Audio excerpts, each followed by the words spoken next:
Bismillahirrahmanirrahim. Assalamualaikum warahmatullahi wabarakatuh. Alhamdulillah, alhamdulillahilladzi istafa Adama wa Nuhan wa Ibrahim wa ala Imran ala al-alamin. واختار منهم العرب ومنهم القريش ومنهم بني هاشم ومنهم حبيبنا محمدا صلى الله عليه وسلم. ولذا نصلي ونسلم على سيدنا محمد سيد العرب والعجم وعلى آله الكرام وعلى صحابته ينابع العلوم والحكام. أما بعد، سبحانك لا علم لنا إلا ما علمتنا إنك أنت العليم الحكيم. رب اشرح لي صدري ويسر لي أمري واحلل عقدة من لساني يفقهوا قولي. اللهم يا فتاح يا عليم افتح علينا فتوح العارفين وحفظ المرسلين وإرحام ملائكة المقربين. الصلاة والسلام عليك يا رسول الله، خذ بيدي قلت حيلتي أدركني يا رسول الله. المحترمون والمكرمون أيها الحبائب أجلاء yang sama-sama kita muliakan, abnai Rasulullah sallallahu alaihi wasallam, yang hadir bersama kita Fadilatul Habib Abdul Halim Al-Hinduan, demikian juga Habib Muhammad Al-Haddad dan juga Habib Muhammad yang hadir bersama kita. Mudah-mudahan menambah berkah acara kita pada malam hari ini. Demikian juga para alim ulama, para tokoh masyarakat, dan juga ketua DKM dan juga panitia pelaksana daripada acara peringatan Maulid kita pada malam hari ini, yang insyaallah mudah-mudahan kita mendapatkan pandangan khusus dari baginda Nabi Muhammad SAW, dan juga kita mendapatkan tuntunan yang istimewa dari Allah Subhanahu wa taala. Dengan mudah-mudahan dengan itu semua Allah mudahkan langkah kita menuju syurganya Allah Subhanahu wa taala. Amin ya rabbal alamin. Ma'asyiral hadirin wal hadirat, yarhamni wa yarhamkumullah. Kalau bukan karena cinta, berat rasanya kaki ini untuk kita hadir di tempat-tempat seperti ini. Ini merupakan karunia yang besar yang Allah berikan kepada kita.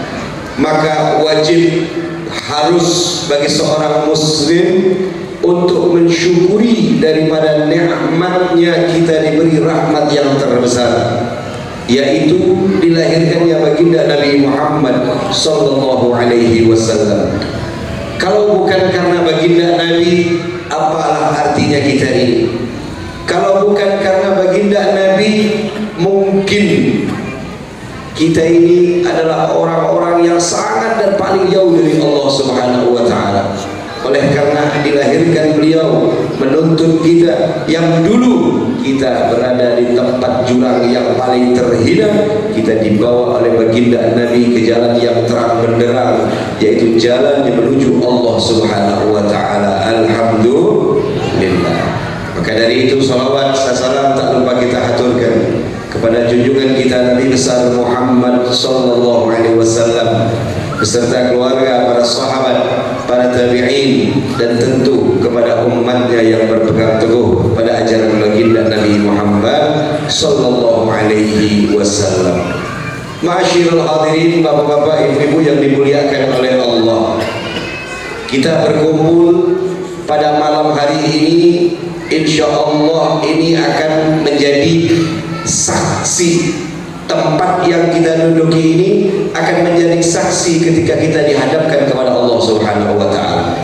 Tempat yang kita duduki ini salah satu rumah Allah yang insya Allah yang akan membela kita ketika kita dihadapkan kepada Allah Subhanahu wa Ta'ala. Kita menjadi bagian daripada kekasihnya Allah Subhanahu wa Ta'ala, karena kita mengedepankan urusan baginda Nabi. Mungkin kita hadir di tempat ini, kita mungkin dalam keadaan capek, mungkin dalam keadaan letih, bahkan mungkin ada satu urusan-urusan yang mestinya kita selesaikan, akan tetapi kita mengedepankan kepentingan baginda Nabi Muhammad sallallahu alaihi wasallam. Dan ini kita mudah-mudahan termasuk golongan-golongan yang Allah katakan di dalam Al-Quran, An-Nabiyyu awla bil mu'minina min anfusihim. Nabi adalah orang yang paling kita utamakan daripada diri kita sendiri. Kita mengedepankan urusan baginda Nabi Muhammad sallallahu alaihi wasallam. Tentu tidaklah kita bakal sia-sia kita hadir di tempat seperti ini. Pulang insya Allah kita bakal dapat hadiah dari Allah Subhanahu wa Ta'ala berupa anugerah yang besar, berupa tuntunan-tuntunan dari Allah. Terlebih lagi yang kita harapkan pulang dari tempat ini, kita membawa dosa-dosa kita sudah diampuni oleh Allah Subhanahu wa Ta'ala. Amin ya rabbal alamin. Ma'asyiral hadirin, perlu diketahui bahwasannya tujuan hidup kita ini adalah akhirat nanti. Kita tahu bahwasannya dunia ini mazratul akhirah, cuma ladang doang, cuma numpang lewat. Gak bakal lama lagi kita akan menemui Allah Subhanahu wa Ta'ala. Sesuatu yang paling dekat yang akan mendatangi kita adalah kematian. Mungkin di tahun kemarin yang hadir bersama kita di acara Arba'in seperti ini mungkin banyak sekali teman-teman kita, tetapi tahun ini mereka sudah diundang, bahkan dipanggil oleh Allah Subhanahu wa Ta'ala. Sehat tidak membuat orang panjang umur, sakit tidak membuat pendek umur, ma'asyiral hadirin. Tapi mau lambat laun kita akan dipanggil oleh Allah, karena kita akan menjalani kehidupan yang sesungguhnya. Sekali lagi yang saya kedepankan, udah ada bekal apa yang bakal kita bawa kepada Allah Subhanahu wa Ta'ala. Ar-Rasul bersabda mengatakan bahwasanya di akhirat nanti la tazulu qadama 'abdin, nanti di hari kiamat kita dimintai pertanggungjawaban oleh Allah Subhanahu wa Ta'ala, dan tidaklah kaki seorang muslim, seorang hamba Allah melewatkan jembatan Siratul Mustaqim kecuali hatta yus'ala bi arba'il khisal, kecuali dia nanti akan ditanya akan 4 perkara. Apa yang pertama? Yang pertama nanti akan ditanya an umrihi aina, akan ditanya daripada umurnya, di mana dia pakai daripada umurnya. Dan itu pasti akan ditanya oleh Allah semenjak dia akan balik sampai ajal menemui dia, akan dimintai pertanggungjawaban akan umur-umurnya. Apakah umurnya dipakai akan amaliyah-amaliyah baik, ataukah umurnya dipakai untuk hura-hura sia-sia yang melalaikan Allah Subhanahu wa Ta'ala. Kita ini terkadang lalai dengan kehidupan, seolah-olah kita merasa ini umur kita bakal panjang. Nabi Yakub alaihissalam ketika datang ajalnya, dia ngomong sama malaikat Israel, kenapa gak kasih tahu dulu, kenapa gak kasih kabar kalau kau akan mencabut ataupun ajalku telah datang. Israel malaikat bilang sebenarnya sudah dikasih tahu udah lama. Aneh udah kasih tahu, itu udah kasih tahu udah lama. Kapan dan apa yang dikasih tahu? Itu punya rambut udah putih, mata udah kabur. Kalau mau orang manggil kebanyakan ini tanda ini. Itu udah Allah udah kasih tahu. Jadi kalau dipanggil orang kata gitu kan kupingnya ulang-ulang, itu tanda-tanda itu. Allah udah kasih peringatan, udah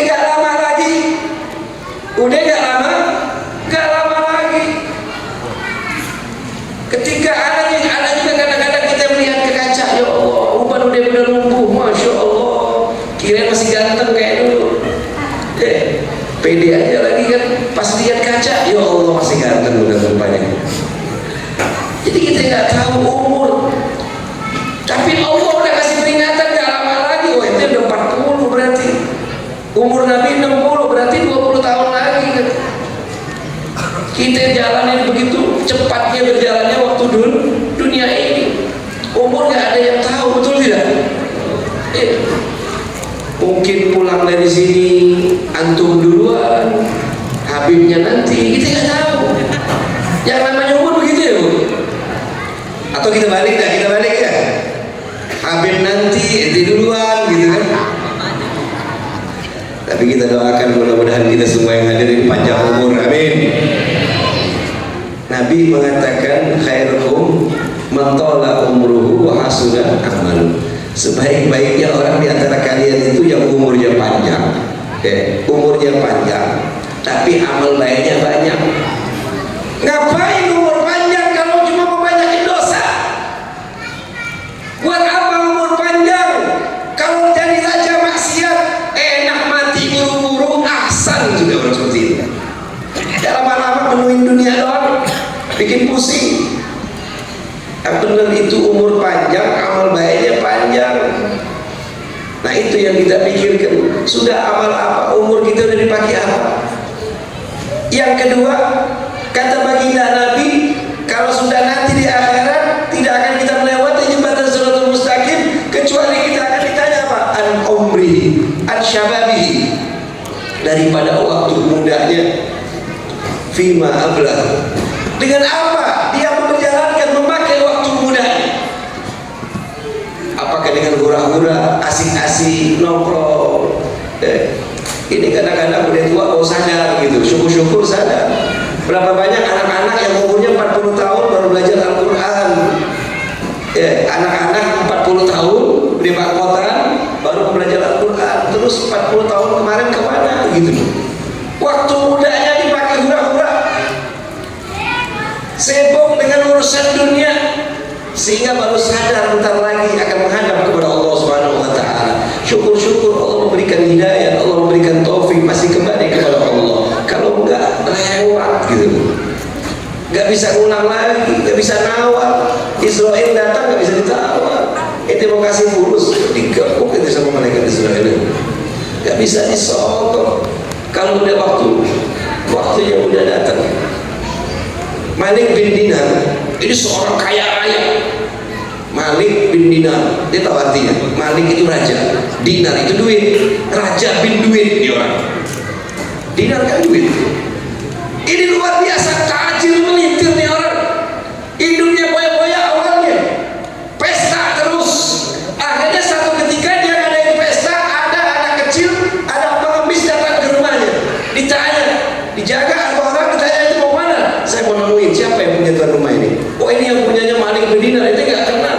Oh nggak kenal katanya. Ini seorang budak atau seorang merdeka? Oh ini seorang merdeka.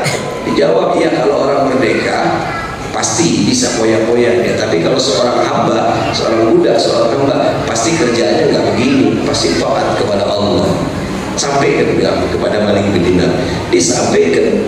Begitu disampaikan, tertekunnya. Orang miskin, pengemis, suruh ngampirin.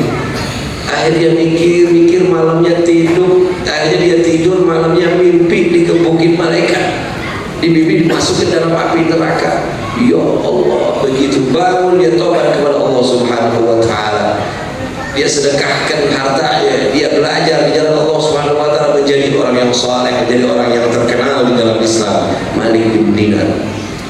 Ini mumpung masih ada kesempatan yang muda-muda, yang masih Allah beri kesempatan sisa umur banyak-banyak, kita mempergunakan masa muda kita untuk kita mengenal Allah dan mengenal baginda Nabi Muhammad sallallahu alaihi wasallam.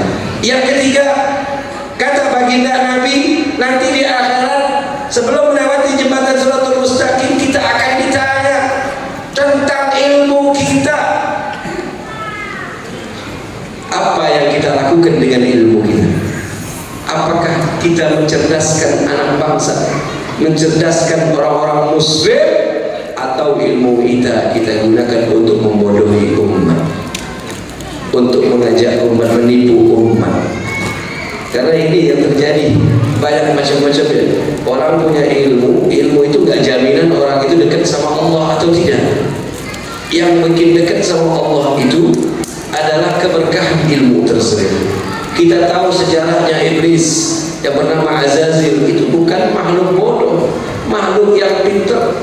Dan berapa banyak para cerita-cerita para bin Ba'ura, para ulama-ulama yang lainnya yang Allah berikan anugerah ilmu, tapi Allah tidak berikan manfaat daripada ilmu tersebut.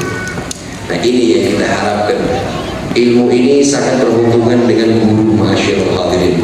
Ilmu boleh banyak, tetapi yang kita harapkan adalah keberkahan ilmu itu tersebut. Seiring bertambahnya ilmu yang terpenting, seiring itu juga bertambah adab kita. Ada guru kita sering mengajarkan kepada kita bahwasanya ij'al ilmaka milhan wa adabaka daqiqan. Habib Hasan bin Hanbal sering menekankan kepada santrinya, jadikan ilmu itu bagaikan apa? Garam.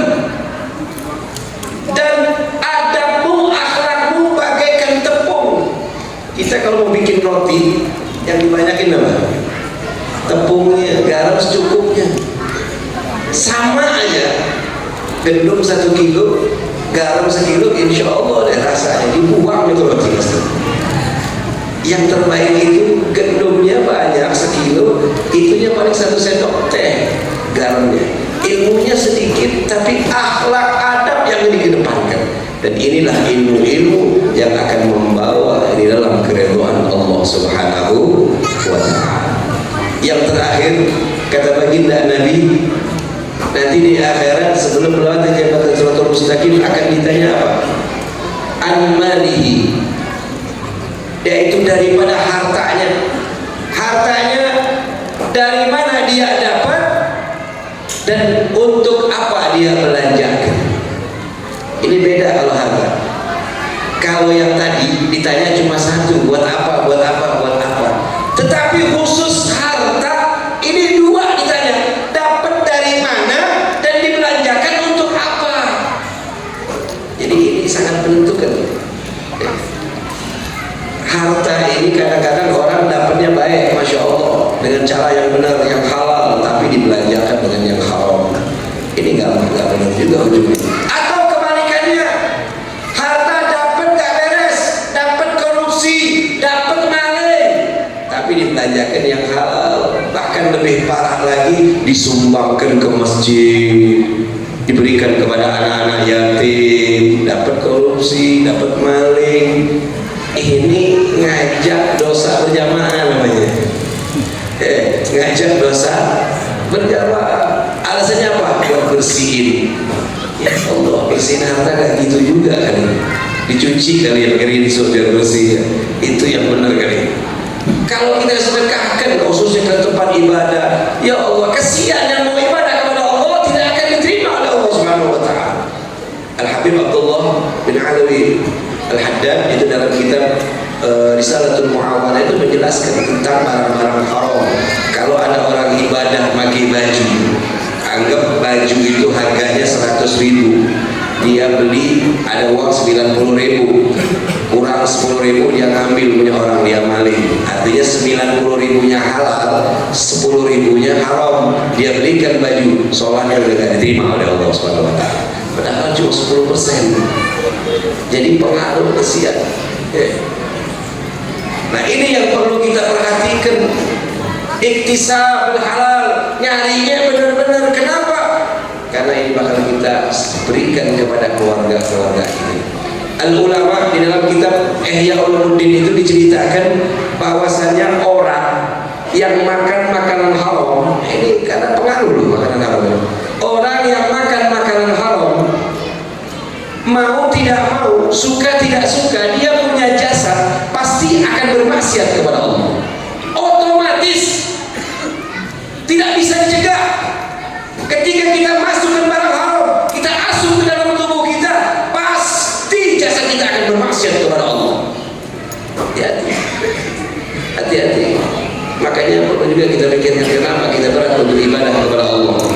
Kenapa kenapa hati ini berat untuk meninggalkan daripada kewajiban, menjalankan kewajiban? Mungkin ada asupan-asupan atau makanan-makanan yang masuk, baik itu syubhat, terlebih lagi barang-barang yang haram, terlebih lagi harta kita akan berikan kepada anak-anak kita, anak bini kita. Kita berharap anak kita menjadi anak yang soleh, tumbuh di dalam ibadah kepada Allah. Kita beri barang yang haram, wa iyadzubillah, justru dia akan jauh dari Allah Subhanahu wa ta'ala. Maka perlu mencari rezeki yang halal, yang thayyib, yang berkah, karena ini akan menunjang daripada aktivitas ibadah kita kepada Allah Subhanahu wa ta'ala. Kemudian dibelanjakan kemana? Kalau kita belanjakan dengan hal yang sia-sia, ya lewat-lewat saja. Karena harta yang sesungguhnya itu harta yang kita jalankan, kita belanjakan di jalan Allah. Kalau harta yang kita masukkan ke dalam mulut, yang kita makan, itu nilainya sama nanti sama yang keluar. Itu harta. Harta yang kita masukkan ke dalam mulut kita itu nilainya sama seperti nanti pas keluar. Itu harta. Tetapi harta yang sesungguhnya mempunyai nilai yang besar di sisi Allah adalah ketika kita belanjakan di jalan Allah, kita perbantukan masjid. Ini selama masjid masih dipakai oleh orang, masih kita udah mati sekalipun dalam barzah, tetap kita akan diberi pahala oleh Allah Subhanahu wa ta'ala, menjadi amal jariah. Membantu perjuangan Nabi, membantu majelis taklim, membantu pondok pesantren. Itulah harta-harta kita sesungguhnya di dunia, nanti terlebih lagi di akhirat mereka lah yang akan membantu kita untuk mendapatkan daripada keridhaan Allah Subhanahu wa ta'ala. Maka dari itu, dengan berkahnya bulan Maulid ini, yang perlu kita perhatikan adalah waktu-waktu yang kita gunakan ini, pasang niat yang baik. Kita niatkan ini waktu kita berikan persembahkan untuk Allah Subhanahu wa ta'ala. Waktu yang kita berikan ini kita persembahkan untuk baginda Nabi Muhammad sallallahu alaihi wasallam. Bukan hanya waktu saja, bahkan harta yang kita korbankan dan kita berikan untuk membantu perjuangan daripada baginda Nabi Muhammad sallallahu alaihi wasallam. Mudah-mudahan inilah yang akan menjadi rezeki yang sesungguhnya, rezeki yang akan mengantarkan kita ke dalam kenikmatan surga yang Allah akan jadikan kepada kita semuanya. Amin ya rabbal alamin. Kita minta sama Allah, ya mudah-mudahan dengan berkatnya Maulid Nabi ini, insya Allah mudah-mudahan Allah senantiasa memberikan kita keistiqomahan, ya di dalam kita menjalankan semua apa yang diperintahkan oleh Allah Subhanahu wa ta'ala. Menjadi orang yang istiqomah ini menjadi orang yang istimewa. Menjadi seorang istiqomah ini merupakan sifatnya daripada auliya as-salihin. Mudah-mudahan kita dianugerahkan keistiqomahan di dalam kebaikan, di dalam amal saleh, di dalam ketaatan kepada Allah Subhanahu wa ta'ala. Dan juga kita minta sama Allah, mudah-mudahan Allah Subhanahu wa ta'ala senantiasa berikan kita kekuatan untuk kita menjalankan semua apa yang, untuk kita menjauhi daripada apa yang dilarang oleh Allah Subhanahu wa ta'ala. Kita minta sama Allah, mudah-mudahan Allah ampuni dosa kita semua. Allah ampuni dosa orang kedua orang tua kita. Allah ampuni dosa anak-anak kita. Allah jadikan anak-anak kita menjadi anak-anak yang saleh dan salehah, menjadi anak-anak yang bisa membanggakan hati kedua orang tuanya, menjadi anak-anak yang membanggakan hati Rasulullah SAW, menjadi anak-anak yang senantiasa dituntun dan di dalam naungan Allah Subhanahu wa ta'ala. Kita minta sama Allah, mudah-mudahan Allah senantiasa berikan kita rezeki yang halal, rezeki yang halal, yang thayyib, yang banyak, yang berkah, yang membawa kita di dalam keridhaan Allah Subhanahu wa ta'ala. Dan dengan rezeki tersebut mudah-mudahan kita mendapatkan naungan khusus dari Allah Subhanahu wa ta'ala. Kita juga minta sama Allah, mudah-mudahan Allah angkat penyakit dari diri kita semuanya. Allah angkat penyakit daripada negeri yang kita cintai. Dan mudah-mudahan kita juga minta sama Allah, mudah-mudahan Allah berikan kita pemimpin-pemimpin yang adil, pemimpin-pemimpin yang membawa kita di dalam keridhaan Allah, menjadi pemimpin-pemimpin yang membawa kita menjadi orang-orang yang selalu senantiasa bertakwa kepada Allah Subhanahu wa ta'ala. Mudah-mudahan Allah berikan senantiasa, Allah curahkan rahmat di negeri yang kita cintai. Allah berikan keberkahan di negeri yang kita cintai. Allah berikan kepada kita semua al-madad al-hidayat, al-futuhat, wal-atiyat kathira. Anugerah-anugerah yang begitu besar Allah berikan di dalam kehidupan diri kita, dan juga Allah berikan di dalam rumah-rumah kita keberkahan-keberkahan tersebut. Allah jadikan rumah tangga kita ini menjadi rumah tangga sebagaimana rumah tangganya baginda Nabi Muhammad SAW. Allah letakkan sakinah, Allah letakkan ketenangan, Allah letakkan ketentraman di dalam rumah tangga kita. Muncul daripada rumah-rumah kita ini orang-orang yang saleh, orang-orang yang dekat kepada Allah Subhanahu wa taala. Wabil khusus kita minta sama Allah, mudah-mudahan apa yang kita hajatkan, apa yang kita inginkan, apa yang kita cita-citakan, mudah-mudahan semua diijabah oleh Allah Subhanahu wa taala. Wabil khusus kita minta sama Allah, mudah-mudahan Allah matikan kita semua dalam keadaan husnul khatimah, dan insyaallah kita semua dikumpulkan bersama baginda Nabi Muhammad sallallahu alaihi wasallam. Allahumma ij'al nafsana nafsan thayyibatan mutma'innah, ta'iyatan habizatan tu'minu bi liqa'ik wa taknahu bi ata'ik wa tarda bi qada'ik wa takhsha 'ala hasyatik wa la hawla wa la quwwata illa billahil 'azim. Allahumma inna nashhadu anna fadla bi yadik fa'atina ilmuna wa rizquna bi sunnati baina khalqik hatta yashhadu an-nasu ajaiba fadlik wa khassis lana bi rahmatin minka tujina biha min syarri asrar khalqik waj'alna muti'an li syukrik hatta afuza fawzan 'azima. Allahumma ya rabbi bil mustafa balligh maqasidana. Allahumma ya rabbi bil mustafa balligh maqasidana. Allahumma ya rabbi bil mustafa balligh maqasidana waghfir lana ma madha ya wasi'al karami. Allahumma ya karim nas'aluka biwajhikal karim an tatawaffana muslimin wa lahikna bis salihin bi jahi sayyidil mursalin wa sallallahu ala sayyidina Muhammadin nabil ummi wa ala alihi wa sahbihi wasallam walhamdulillahi rabbil alamin. Beginilah bisa saya sampaikan, kurang lebihnya mohon maaf. Kepada Allah mohon ampun. Wabillahi taufiq wal hidayah. Wassalamualaikum warahmatullahi